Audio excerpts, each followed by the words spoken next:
ఇశ్రాయేలునంట బాధించినప్పుడు ఇశ్రాయేలీల వలన ఐగుప్తీయులకి ఏం కలిగిందంట? అదే వదిలేశారంట. భయం పుట్టిందంట. ఆ భయం నుంచి వారిని తప్పించడానికి, ఓకేనా, పోరాడరు. బాలిసలు చేసుకున్నాం పోరాడారు, కానీ ఎక్కడ వారు తొట్టిల్లు పడనివ్వలేదు దేవుడు, ఓకేనా. ఒకసారి 119వ కీర్తనలో కూడా 119వ కీర్తన, ఎందుకంటే తన భక్తులు ఎప్పుడు తొట్టిల్లరో హన్నా చెప్పింది అదే. ప్రఖ్యాతి నందున వినుకొండరు కూడా ఏమవుతాడు? ఓడిపోతాడు ఏదో ఒక రోజు. అంటే ఇవాళ బలవంతులు అనుకున్న వాళ్ళు ఎన్ని అవమానాలైనా చేయొచ్చు, బలహీనులను చూసి అవహేళన చేయొచ్చు, కానీ ఎంత బలవంతుడైనా సరే తొట్టిల్లే రోజు ఒకటి ఉంది. తన భక్తులను దేవుడు ఎప్పటికీ తొట్టిల్లనివ్వడం అని అన్నా మాట్లాడింది. అలాగే యోబు కూడా చెప్తున్నాడు, తొట్టుపాటు చేయాలని అల్లరి ముఖం ఎంతో లేచారు, కానీ ఎక్కడ యోబు తొట్టెళ్ళలేదు. అలాగే దావీదు చెప్తున్నాడు, శరీర మాంసమును తినుటకై దుష్టులు ఏం చేస్తారన్నాడు? తొట్టుపాటు చేయడానికి లేస్తారు, కానీ వారే తొట్టెళ్ళారు. ఓకే, ఎక్కడ మాట్లాడుతున్నాడు? ఇశ్రాయేలుని వారి గోత్రాలలో ఎవరు కూడా నిస్సత్తువ చేత ఏమవలేదట, తొట్టెళ్ళలేదు. ఎందుకు తెలుసా? వెండి బంగారాలతో నడిపించాడు. ఇంకా బైబిల్ చెప్తుంది, వెండి బంగారముల కంటే దయ కోరతగినది. ఆ దయ ఇశ్రాయేలు పట్ల దేవునికి కలుగుతుంది.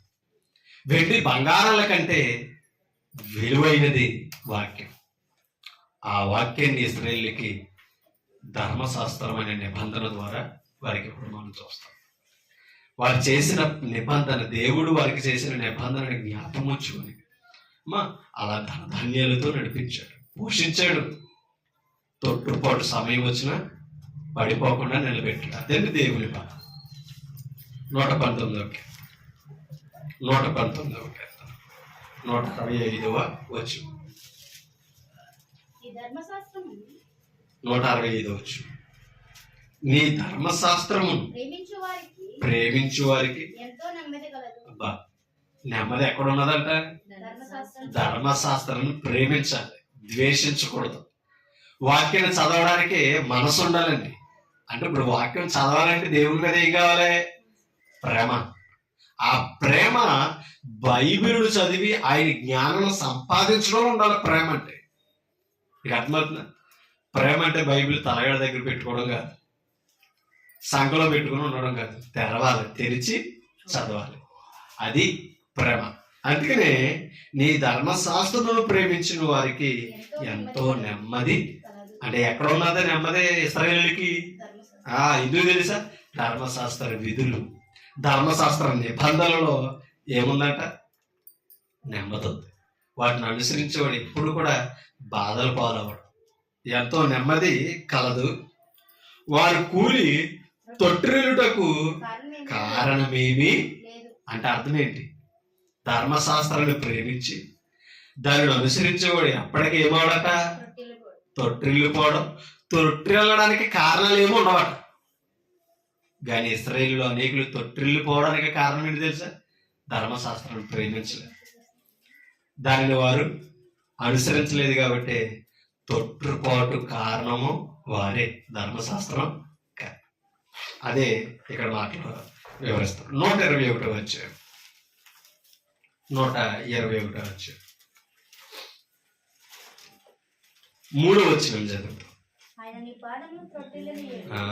ఎప్పుడు ఆయన నిబంధనను అనుసరించి బ్రతికినంత కాదు ఆయన నీ పాదము తొట్టిల్లనియ్యడు, నిన్ను కాపాడువాడు కునుకడు, ఇశ్రాయేలును కాపాడువాడు కునుకడు. అంత మేలుకొనుండి తన భక్తులు కాచుకుంటున్నాడట దేవుడు. గొరకబట్టి నిద్రవుతున్నాం మనం. ఎవరు కాపుదలు అనుకుంటున్నారు? ఇప్పటికీ నిద్ర పడతలేదని బాధపడే వాళ్ళు ఉన్నారు, హ్యాపీగా నిద్ర అవుతున్నాం. అవునడు కదండి? ఆలోచించండి. బైబిల్ చదివినప్పుడల్లా ఆవులింతలు వచ్చారు. ఎంత భాగ్యమో చూడండి, అవునే కదా? బైబిల్ చదివినప్పుడల్లా ఆవులింతలు వస్తున్నాయి. నిద్ర రాకపోవడం కూడా శాపమే. ఆలోచించండి. మనం పడుకున్నప్పుడట ఆయన మేలుకొని కాపాడుతున్నాడు. ఇశ్రాయేల్ అలాగే కాచాడండి 40 సంవత్సరాలు. పగల మేఘస్తంభం కానీ, రాత్రి అగ్నిస్తంభం. ఇప్పటికీ దేవుడు కునుకుపాటు లేకుండా మనల్ని కాపాడుతుంటే అమ్మా, ఒక విషయం చెప్తున్నాను మీకు ఇంకా అర్థమవడానికి. చంటి పిల్లలు పిల్లలు పుట్టిన తల్లి పడుకుంటుంది సరిగ్గా, ఆ బిడ్డ మీద చెయ్యేసుకుని మేలుకుంటూనే ఉంటది. కునుపాటు వచ్చినా అలా కదిలినప్పటికి లేస్తుంది. అవునంటారు కాదంట. ఎందుకని? ఏమొచ్చిందో లేచాడు, పడిపోతాడేమో అని. ఏ గుడ్డ ముఖం మీద వేసుకుంటాడు ఊపిరాదని మేలుకొనే ఉంటుంది. అంత అపారమైన ప్రేమ ఆ తల్లికి బిడ్డ మీద ఉంటుంది. అవునంటారు కాదంట. అసలు మనిషిగా మనకే ఇంత ప్రేమ ఉంటే, ఇంత కోపదాలు ఉంటే, ఆయన పోరుగులో పుట్టిన మనల్ని ఇంకెంత కాపాడుకుంటాడండి ఆయన. ఆలోచించండి. మన కోపదలే బిడ్డకి ఎంత భద్రత ఇస్తుంటే, అసలు దేవుని కోపదల వల్ల ఇలా దేశం ఎంత క్షేమంగా ఉంది. ఆలోచించండి. ఆయన ప్రేమ గుర్తిస్తామని నీకు తల్లి ప్రేమను చూపిస్తాను. మీకు అర్థమవుతుందా? నీ తండ్రి చేతుల ద్వారా నేను సంరక్షించడానికి పోషిస్తే నేను బలపరుస్తున్నాడు కదా. ఆ తండ్రి స్థానంలో దేవుని ప్రేమను చూస్తామని మనం వాళ్ళ కుటుంబ వ్యవస్థను దేవుడిచ్చాడు. ఈ తండ్రిని చూసినప్పుడు పరమ తండ్రి ప్రేమ అర్థం అవ్వాలి. ఈ తల్లిని చూస్తున్నప్పుడు ఆయన కోపదల మనకి జ్ఞాపకం రావాలండి. కానీ అందుకనే చెప్తున్నాడు, ఆయన భక్తుల పాదాన్ని ఎప్పటికీ ఏం చేయడట? తొట్టిల్లనీయడు. కానీ ఎవరి వైపు చూస్తున్నాడు దావీదు? ఎత్ర కీర్తనలండి ఇవి. కొండల తట్టు నా కన్నులు ఎత్తుతున్నాను, నాకు సహాయము ఎక్కడ నుండి వచ్చును? యెహోవా వలననే నాకు సహాయము కలుగును. ఎంత అద్భుతమైన మాట అండి అది. మనుషుల వైపు కాదు ఎవరి వైపు చూడాలట? మనకు మరణాపాయాలు వచ్చిన, శత్రువు మనకు ముట్టడేసిన, ఎన్ని అపాయాలు కలుగుతున్నా సరే, అవమానాలు వస్తున్నా, ఎవరి వైపు చూడాలట? దేవుని వైపు చూడడం నేర్చుకో. మనం ఏం చేస్తాం? బంధువుల వైపు చూస్తాం, సమాజం వైపు చూస్తాం, అధికారుల వైపు చూస్తాం. అందరూ అయిపోయి అప్పటికి అమ్మేస్తారు. ఎవరో అందరూ అయిపోయాయా, నువ్వే నాకు దిక్కని. మనం ఇప్పుడు కూడా నేర్చుకోవాలి. అందుకనే ఆయన నీ పాదము తొట్టిల్లనీయడు, నిన్ను కాపాడువాడు, కుడికి ఎప్పుడు నిద్రపోడండి. అంత మేలుకునే దేవుడు మన దేవుడు అమ్మా. అంతగా సృష్టికర్తని క్షేమస్థితి ఇవ్వగలిగిన దేవుని మనం కలిగి ఉన్నాం. ఒక మాట మీకు చూపిస్తాం. సామెతల గ్రంథంలోకి మాట 24:17 సామెతల గ్రంథం 24:17 చదువుతాం. నీ శత్రువు పడినప్పుడు నిజంగా మనకి ఏమవుతుంది? బాగా జరిగిందని నీకు అంటాం. అవునట్టు కదంట. సంకలు కొట్టుకుని అంత ఆనందం వస్తుంది, మనకి నచ్చినోడు పడిపోతుంది. అవునట్టు కదంట. వేరే కదా, నేనైనా అంతే. అందుకే చెప్తున్నాడు, నీ శత్రువు పడినప్పుడు సంతోషింపకము, వాడు తొట్టిల్లినప్పుడు నీవు మనసున ఉల్లాసింపకము. జ్ఞానంతో మాట్లాడుతున్నాడు. మీరు ఆలోచించాలి. ఓకేనా? నీ శత్రువు పడినప్పుడట ఏం చేయుతున్నాడు? సంతోషించొద్దు. వాడు తొట్టు పడినప్పుడు నువ్వు మనసున ఉల్లాసించొద్దు. ఎందుకంటే చెప్తున్నాడు, యెహోవా అది చూసి ఎవరిని? సంతోషించేవాడిని, ఉల్లాసించేవాడిని దేవుడు ఏం చేస్తున్నాడట?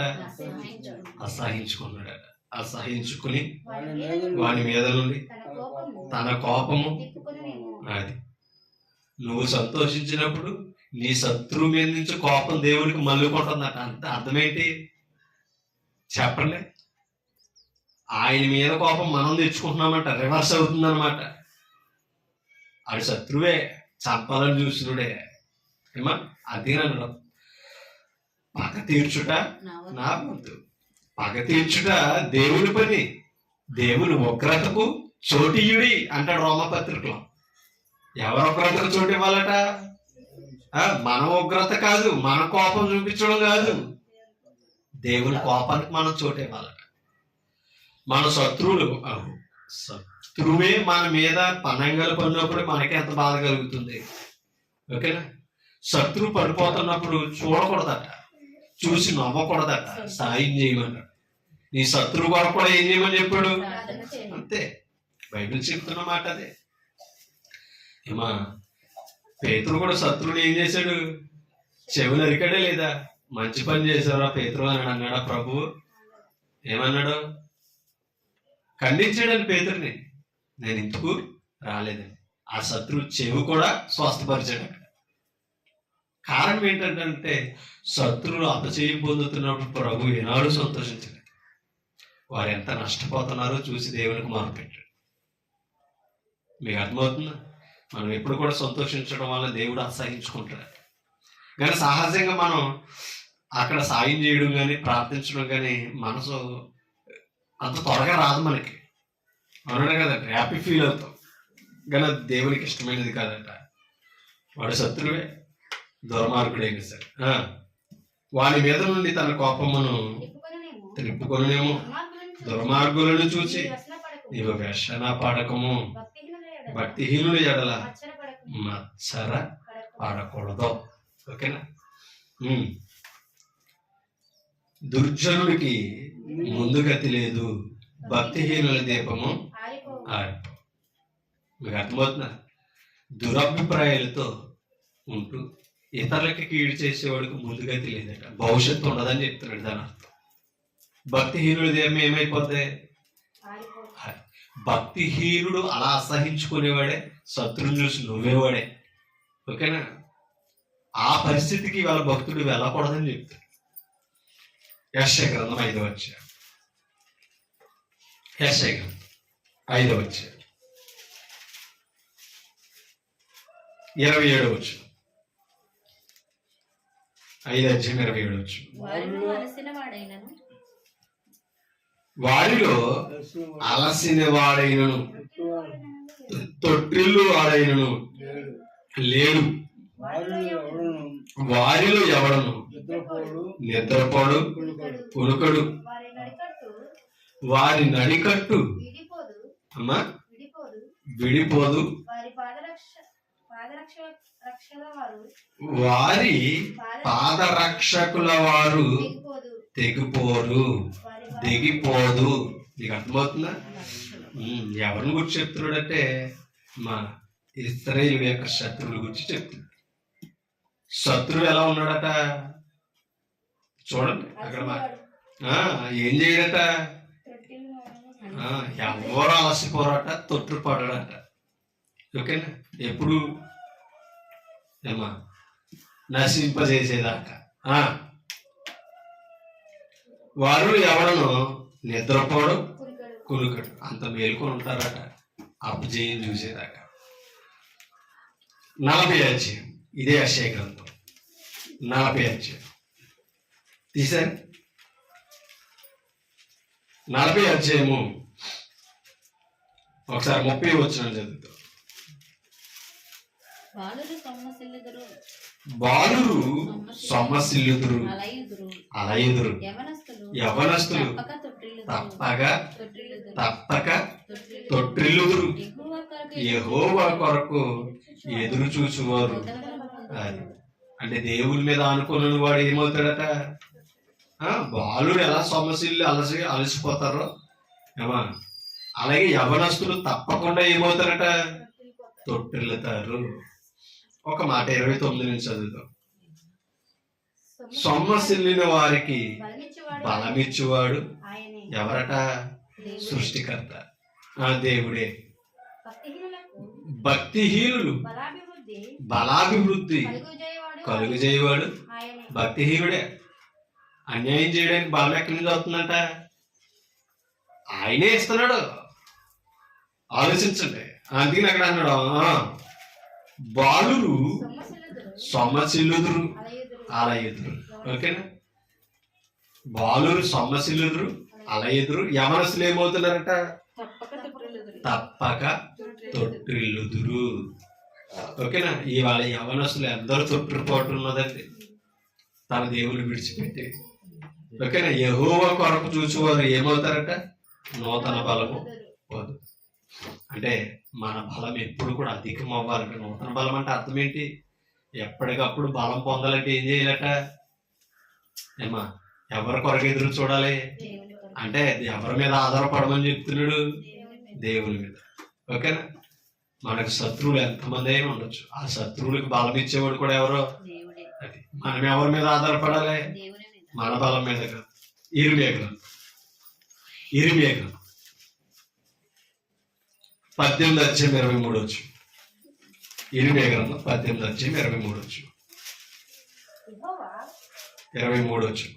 యెహోవా నాకు మరణము రావాలనని వారు నా మీద చేసిన ఆలోచన అంతయు నీకు తెలిసే.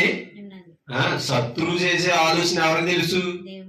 అందుకనే ఎవరి కొరకు ఎదురు చూడాలి? ఎవరి మీద ఆధారపడాలి? అది మీకు అర్థమవుతుందా? వారి దోషములకు ప్రాయశ్చిత్తము కలుగనే నీయకము, నీ సన్నిధి నుండి వారి పాపమును తుడిచివేయకము, వారు నీ సన్నిధిని తొట్టిల్లుదురుగాక. నీకు కోపము పుట్టుకాలమున వారికి తగిన పని చేయి. మీకు అర్థమవుతుందా? దేవుడికి ఏం కలుగుతుందంట?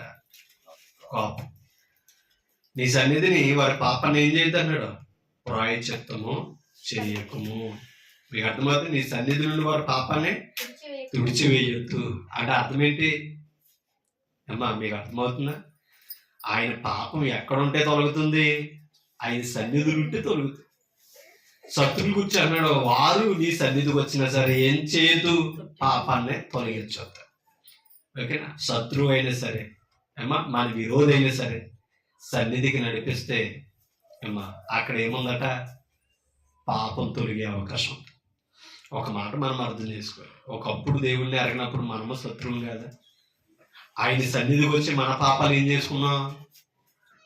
తుడిచిపెట్టుకున్నాం, తొలగించుకున్నాం. అవునే కదా? లేకపోతే వాటిని ఇంకా కలిగే ఉంది. ఆలోచించండి. కానీ తగిన కాలంలో ఆయన ఏం చేస్తాడట? తన పని జరిగిస్తాడు. ఆయన కోపం పుట్టే కాలమున ప్రతీకారం జరిగింది. ఎప్పుడు కూడా మనం నేర్చుకోవాలి. దేవుడి సన్నిధికి వచ్చినప్పుడల్లా మన పాపాలు ఒప్పుకొని విడిచిపెట్టడం నేర్చుకోవాలి. అసలు ఆయన సన్నిధిని మనకు అందుకనే ఇచ్చాడు.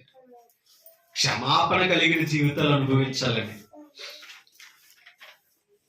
46:16 ఇదే ఇర్మియా గ్రంథంలో 46.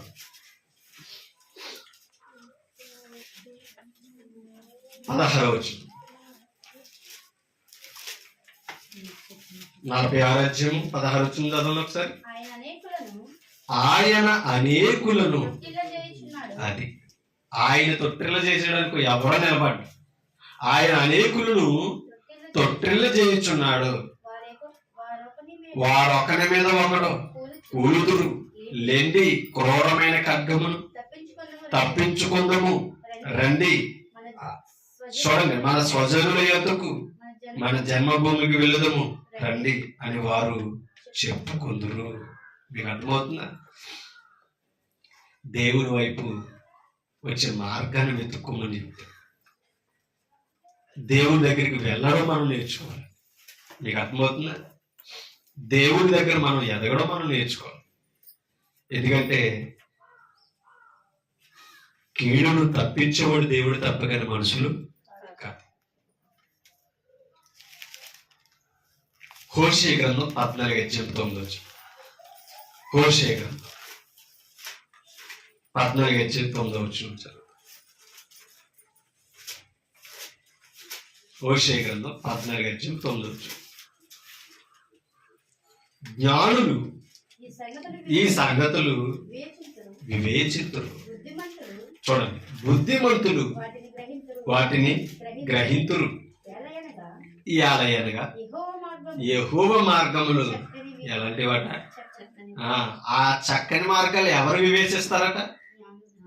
జ్ఞానులు, బుద్ధిమంతులు. ఓకేనా? ఆయన మార్గాలు చక్కని గమనిస్తారట. అంటే అర్థం ఏంటి? ప్రతి మార్గము మూలబాట. ప్రతి మార్గము శ్రమే, మరణమే. కానీ ఆయన మార్గాలు ఎలాంటివట? చక్కనివి. నీతిమంతులు. ఆ నీతిమంతుడైన వాడు ఎవరి మార్గంలో ఉండాలి? యెహోవా మార్గంలో ఉండాలి. దానిని అనుసరించి నడుచుకుందురు గాని తిరుగుబాటు చెయ్యువారి దారి, ఆ దారి అది అడ్డం. మీకు అర్థమవుతుందా? ఎవరి దారి అడ్డమంట? తిరుగుబాటు చేయువారి దారి అది అడ్డము గనుక వారు తొట్టిల్లుదురు. తొట్టుపడే వాళ్ళు ఎవరనంటే జ్ఞానం బుద్ధి లేనివారు. ఓకేనా? నీతిని విడిచిపెట్టి బ్రతుకుతున్నవారండి. అలా అవినీతితో బ్రతికే వారికి ఈ మార్గం ఎలా ఉన్నదట? అర్థంగా ఉంది. ఎవరి మార్గం? యెహోవా మార్గం. చక్కని మార్గమే. కానీ నీతి లేనుడికి ఎలా ఉన్నదట? వ్యతిరేకంగా ఉంది. అందుకనే అనేకులు తొట్టుపాటు గురవుతున్నారు. యోహాను సువార్త 11వ అధ్యాయం.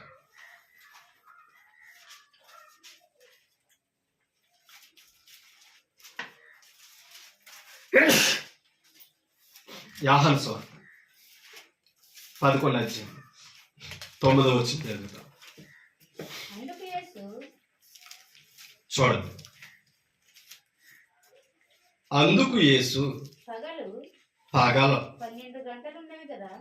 12 గంటలున్నవి కదా, ఒకడు పగటి వేళ నడిచిన ఎడల ఈ లోకపు వెలుగును. అంతే కదా మరి. అమ్మా, ఇప్పుడు ఈ సూర్యుని వెలుగులో మనకి దారి కనపడుతుందా? కనపడదా? ఎందుకంటే మనం ఎక్కడికి వెళ్తున్నామో, ఏ మార్గాన్ని వెళ్తున్నామో, ఏం చేస్తున్నామో ఈ సూర్యుని వెలిగి పగల మనకి ఏం చేస్తుంది? తెలియపరుస్తుందా లేదా? అదే ప్రభు చెప్తున్నాడు. అందుకు యేసు పగలు 12 గంటలు ఉన్నవి కదా, ఒకడు పగటి వేళ నడిచిన ఎడల ఈ లోకపు వెలుగు చూచును గనుక ఏమవడు? తొట్టెలు. భక్తులు క్రీస్తు ఏమై ఉన్నాడు? జీవపు వెలుగై ఉన్నాడు. అవునే కదా? భక్తులు క్రీస్తు ఏమై ఉన్నాడు అనుకున్నారు? ఈ లోకానికి సూర్యుడు వెలుగు ఎలా ఉందో ఏమ్మా, పరిశుద్ధులందరికీ ఎవరి వెలుగు ఉంది? క్రీస్తు అయి వెలుగు. ఇప్పుడు ఆ వెలుగులో నడిచేవాడు ఎప్పటికీ ఏమవడో? దాని అర్థం అదే యేసు ప్రభు చెప్తున్నాడు. 10వ వచనం కూడా చదువుతాం. అయితే రాత్రి వేళ ఒకడు నడిచిన ఎడల వాని యందు వెలుగు లేదు కనుక వాడు తొట్టు పడునని. పగటి వేళ నడిచిన వాడు ఏమన్నాడో? తొట్టు వెళ్ళడం. రాత్రి చీకటిలో నడిచేవాడు ఏమవుతాడు? అది ఇందాక అదే చెప్పాడు. జ్ఞానులు, బుద్ధిమంతులు యెహోవా మార్గాన్ని ఏం చేస్తారు? చక్కని వారిని పరిశీలిస్తారన్నాడా లేదా? నీతిమంతులు ఏం చేస్తారన్నాడు? అమ్మా, నీతిమంతులు ఏం చేస్తారు? ఆ మార్గాన్ని అనుసరిస్తారు. నీతిని విడిచిపెట్టిన వారి మార్గం ఏమవుతుంది అన్నాడు? ఆ మార్గం అర్థము అని చెప్పాడు. అవునే కదా? అందుకని అనేకులు ఏమైపోతున్నారు అన్నాడు? తొట్టెళ్ళిపోతారు. క్రీస్తు మార్గం అనేకులకు అర్థం. ఎందుకు తెలుసా? క్రీస్తు మార్గంలో అవినీతి లేదు, అజ్ఞానం లేదు, బుద్ధిహీనత లేదు. అందుకనే ఎవరు తొట్టిల్లే అవకాశం లేదు. ఎందుకు తెలుసా? పగలు సూర్యుడు ఎలాగైతే వెలిగిస్తున్నాడో భక్తి మార్గంలో వాక్యం అలా వెలిగిస్తుంది. చీకటి గల చోట్ల దీపమైనట్టుగా ఉంది కనుక ఎవరు కూడా తొట్టుపడే అవకాశం లేదు. భక్తిలో ఉండి కూడా తొట్టుపడుతున్నారంటే కారణం వారు చీకటి జీవితాలే అనుభవిస్తున్నారని దాని అర్థం. యేసు ప్రభు చెబుతారు. ఎందుకంటే రోమపత్రికలు అన్నాడు, మనం పకట సంబంధులమే తప్పకనే రాత్రి సంబంధులము కాదు అని చెప్పి. రోమిలికి రాసిన పత్రిక 11:12 జరుగుతాం. రోమపత్రిక 11:12.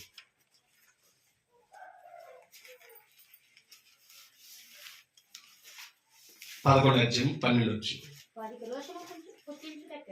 వారికి రోషము పుట్టించుటకై వారి తొట్టుపాటు వలన అన్యజనులకు రక్షణ. ఇశ్రాయేలులు అనేకులు ఎందుకు తొట్టుపాటు వచ్చిందంటే అన్యజనులకు ఈ మార్గంలో ప్రవేశం ఇవ్వడానికట దేవుడు ఇశ్రాయేలుకు తొట్టుపాటు ఇచ్చాడు. మీకు అర్థమవుతుందా? మనం తొట్టిల్లామనుకోండి, మన స్థానంలోకి ఇంకొకటి వస్తాడు. అందుకనే ఆయన మనకిచ్చిన స్థానంలో అతిశయించి ఉండకూడదు. అందుకనే చెప్తున్నాడు అన్నమాట, వారి తొట్టుపాటు వలన వారికి రోషము పుట్టించుడే వారి తొట్టుపాటు వలన అన్యజనులకు రక్షణ కలిగేను. వారి తొట్టుపాటు లోకములకు ఐశ్వర్యమును, వారి క్షీణదశ అన్యజనులకు ఐశ్వర్యమును అయిన ఎడల వారి పరిపూర్ణత ఎంత ఎక్కువగా ఐశ్వర్యమగును. మీకు అర్థమవుతుందా? కాబట్టి మనం ఐశ్వర్యవంతులు అయ్యే అవకాశాన్ని ఇశ్రాయేలు తొట్టుపాటు వలన మనకిచ్చాడు. ఓకేనా? మనకిచ్చిన ఐశ్వర్యం 100 రూపాయలను ఎలా కాపాడుకుంటాం? మనకున్న సెటి భూమిని ఎలా కాపాడుకుంటాం? వదిలేసుకుంటామా? మీకు అర్థమవుతుంది. ఎవరన్నా ఓ జాన అవతల కరపాతారని మన స్థలంలో పోతపోయింది జానే కదారని అనుకుంటామా? మనదని దాన్ని ఎలా కాపాడుకుంటాం? క్రీస్తు ఇచ్చిన రక్షణ ఐశ్వర్యాని కంటే గొప్పగా. మీకు అర్థమవుతుంది. అటువంటి గొప్ప స్థానంలో మనం పెట్టినప్పుడు దాన్ని కాపాడుకోకుండా తొట్టుపాటు పరిస్థితుల్లో ఉంటే ఎలాగంటే, ప్రభు చెప్పేది అదే. మనం తొట్టు పాడుతున్నామంటే కారణం ఏది తెలుసా? మనం రాత్రి సంబంధాలు మీద తప్పిన పగటి సంబంధాలు అంటే దాని అర్థమే తెలుసా? భక్తిహీనులు. ఆలోచించండి, భక్తి పరులు కాదు. ఇందా నుంచి అమ్మా హన్నా జీవితంలో, యోబు జీవితంలో, దావీదు జీవితంలో, ఇశ్రాయేలుల సర్వ సమాజ జీవితంలో అయ్యే కదా చూసుకుంటూ వస్తున్నాం. ఇర్మియా గారి ద్వారా, ఎస్ఐ గారి ద్వారా ఎన్ని తెలియపరిచాడండి. అక్కడికి ఓషే ద్వారా కూడా తెలియపరిచాడు. కానీ మన తొట్టుపాటు తనంలో ఉండకూడదని మనం అర్థం చేసుకోవాల్సిన అవసరం మన మీద. మొదటి పేతురుపత్రిక 2:8 మొదటి పేతురుపత్రిక ముగింపు వైపు నేను వెళ్తాను. మొదటి పేతురుపత్రిక 2:8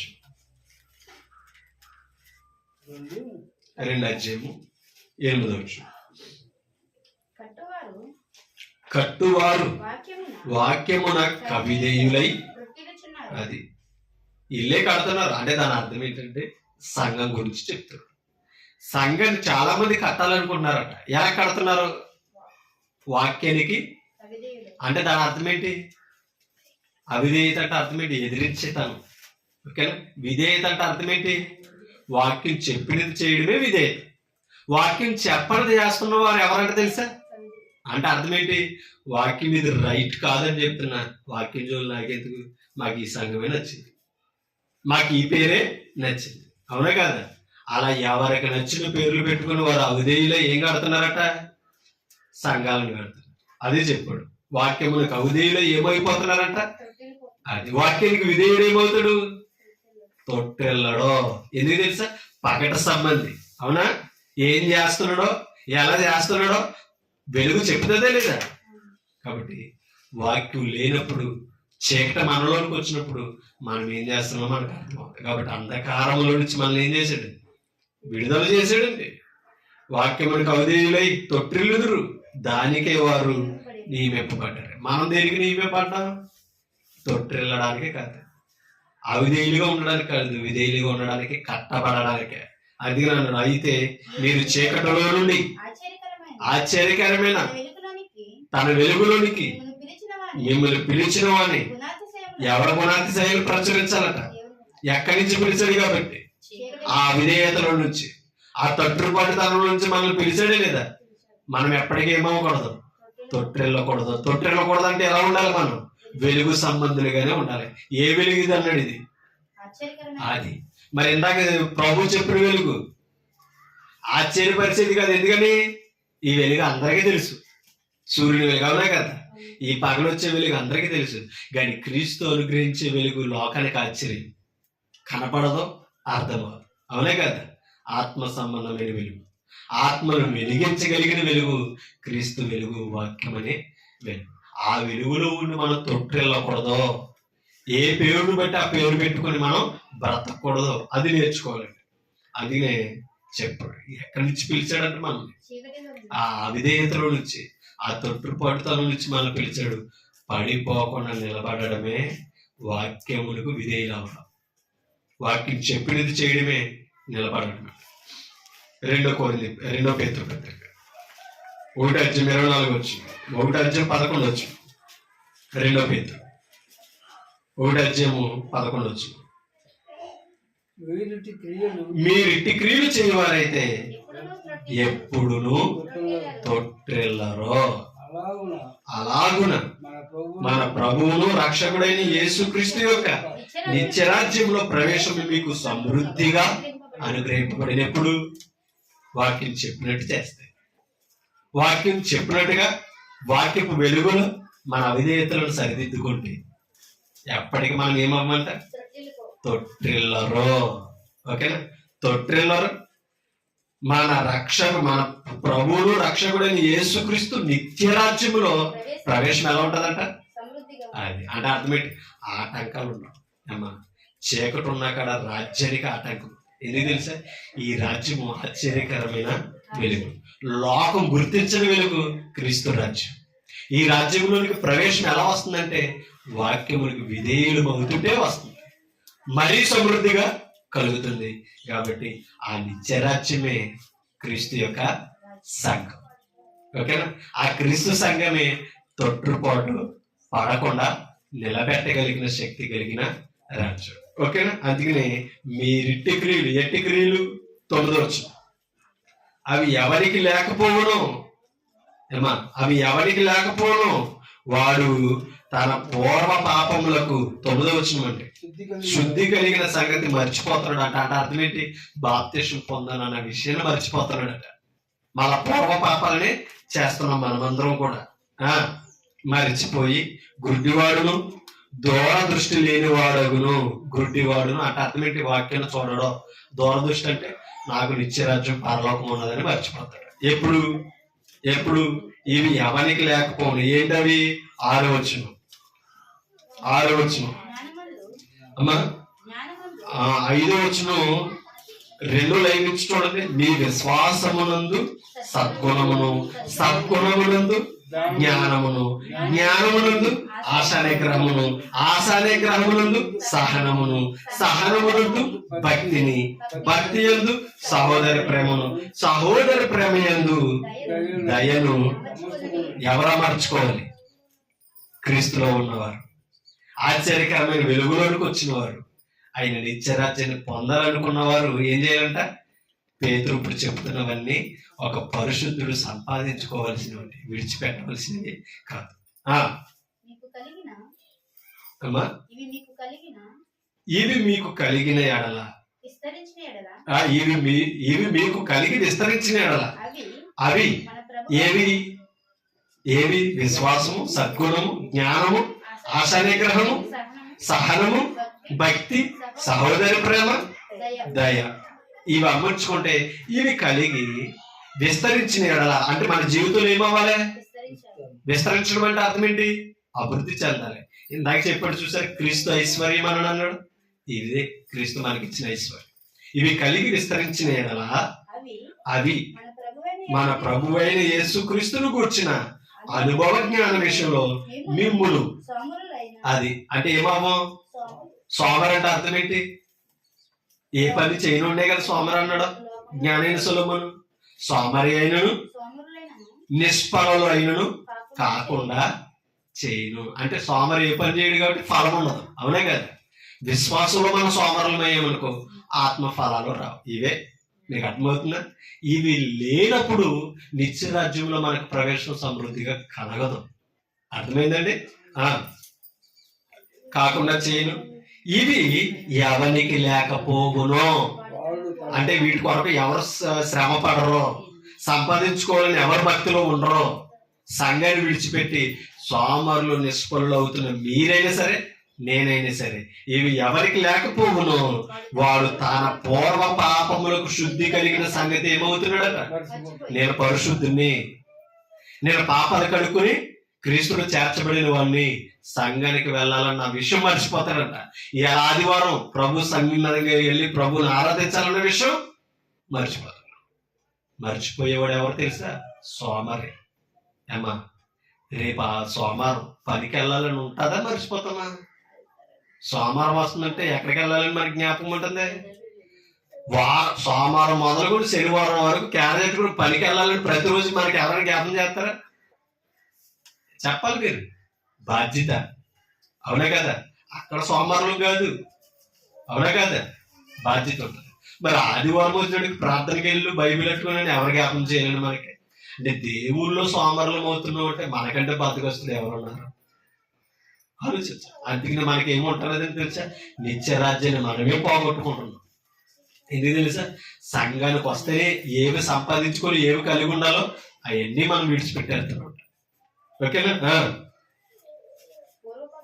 పూర్వ పాపములకు శుద్ధి కలిగిన సంగతి మర్చిపోయి గుడ్డివాడును దూరదృష్టి లేనివాడును అందువలన సహోదరులారా, మీ పిలుపును ఏర్పాటును నిశ్చయము చేసుకున్నట్టుకు ఎంత గొప్ప భాగ్యం అంటే మన పిలుపుని గమనించాలంట, మరి నిశ్చయిత చేసుకోవాలంట. మనల్ని ఎందుకు పిలిచాడు? అసలు ఎందుకు నేను వచ్చిన సంఘానికి? ఎందుకు బాప్తిస్మం పొందాను? మనం ఇంకా జాగ్రత్తగా ఆలోచించి మన ఆత్మీయ స్థితిని బలపరచుకోవాలి తప్పిన బలహీనలు కాకూడదు. ఒక మాట చెప్పి నేను ముగించేస్తాను. యోధ పత్రిక 1:24 యోధ పత్రిక 1:24 తొట్టిల్లకుండా మిమ్మల్ని కాపాడుటకును తన మహిమ ఎదుట ఆనందముతో మిమ్మల్ని నిర్దోషులుగా నిలవబెట్టుటకును ఇలా తిరగాలి.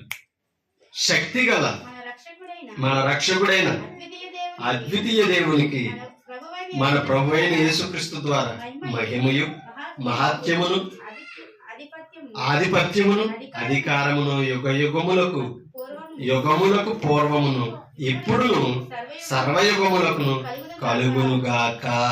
అది యేసుక్రీస్తు ద్వారానే సాధ్యమనే మాటలు మనకి తెలియపడుతున్నాడు. అందుకని మనకి ఎందుకు కాపాడుతున్నాడట? తొట్టిల్లకుండా. ఓకేనా? మనం ఏమవకూడదు, తొట్టిల్ల పోకుండా మిమ్మల్ని కాపాడుటకును. కాపాడేవాడు ఎవరు? యేసుక్రీస్తు.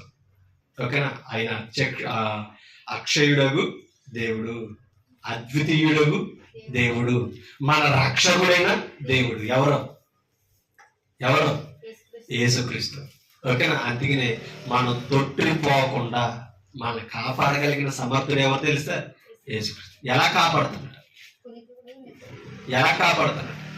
ఇందాక మనకు చెప్పాడు, చూసారు పేతురు గారు? విశ్వాసమును, సద్గుణమును, దయ, ప్రేమ, ఆశ నిగ్రహం. అవునా కదా? వీటన్నిటి ద్వారా అవి కలిగి మన జీవితంలో విస్తరించడం ద్వారా మనం ఏమవుతున్నాం? ఆయన నిత్యరాజ్యానికి వారసులం అవుతున్నాం. సోమవారం అవ్వకుండా, ఓకేనా? నిష్ఫలుడు కాకుండా మనం ఏం చేస్తున్నాం? జాగ్రత్త పడుతున్నాం. అలా జాగ్రత్త పడిన వాడే తొట్టిల్లకుండా ఉన్నవాడు, తన విశ్వాసంలో వెలుగు సంబంధిగా ఎదిగేవాడే. ఈ లోకం మనకు శాశ్వతం కాదు. లోకం కొరకే బ్రతుకుతూ ప్రభువును వదిలేసాము, వాక్యాన్ని విడిచిపెట్టామని అంటే మనం ఏమవుతున్నాం? చీకటి సంబంధిగా ఉన్నాం. ఆ జీవితం నిస్పందం. ఓకేనా? కాబట్టి ఇందాక నుంచి చెప్తున్నది హన్నా దగ్గర నుంచి అదే. ఎంత ప్రఖ్యాతి నుండి వీలుకొండరు అయినా సరే ఏమవుతాడు? ఓడిపోతాడు. అవునే కదా? కానీ దేవుని చేత ఎవరు కూడా తొట్టుపాటు చెందే అవకాశం లేదు. తన భక్తులను ఎక్కడా కూడా ఏం చేయడు? తన పాదములను తొట్టిల్లనీయుడు.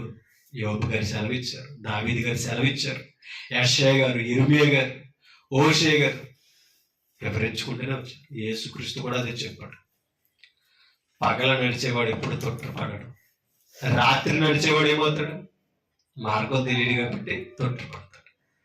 మనం లోక సంబంధులుగా ఉంటే తొట్టుపోయే అవకాశం ఉంది. వెలుగు సంబంధులుగా అంటే దేవుని సంబంధులుగా బ్రతికితే తొట్టిల్లే అవకాశం లేదు. తొట్టిల్లకుండా ఉండడానికే ప్రభు మిమ్మల్ని నన్ను సంఘానికి పిలిచాడు. మనం ఎల్లప్పుడూ కూడా ఎలా ఉండాలంటే తొట్టుపాటు లేని వారుగా ఉండాలి. తొట్టు పడుతున్న వారిని చూసి మనం ఏం చేయకూడదు?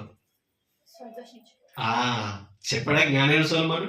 తొట్టుపడు వారిని చూసి సంతోషించు. తొట్టు పడే వారిని కూడా బలహీనులు అయ్యే వారిని కూడా మనం ఏం చేయాలి? బలపరచాలి. తొట్టుపాటు తన నుంచి లేవనెత్తాలి. మనమే ఒక దీపంలో వెలిగించి ప్రభులోనికి నడిపించాలి తప్పకనే మనం బలహీనులు అవ్వకూడదని. ఎల్లప్పుడూ కూడా ప్రభువులో స్థిరస్తులుగా ఉండాలని. తొట్టుపాటు జీవితాన్ని మనం విడిచిపెట్టే ఎల్లప్పుడూ కూడా నిత్యరాజ్యానికి ప్రవేశం కలిగించే ఆ ప్రభు అనుగ్రహించిన ఆ పరిశుద్ధమైన స్థితిలో మనం ఎదిగి కాపాడి బలపరచబడాలి. నన్ను నేను హెచ్చరించుకుంటూ మిమ్మల్ని హెచ్చరిస్తూ ఓపిక మీ అందరికీ హృదయపూర్వక వందనాలు క్రీస్తునామని తెలియపరుస్తాను. Thank you.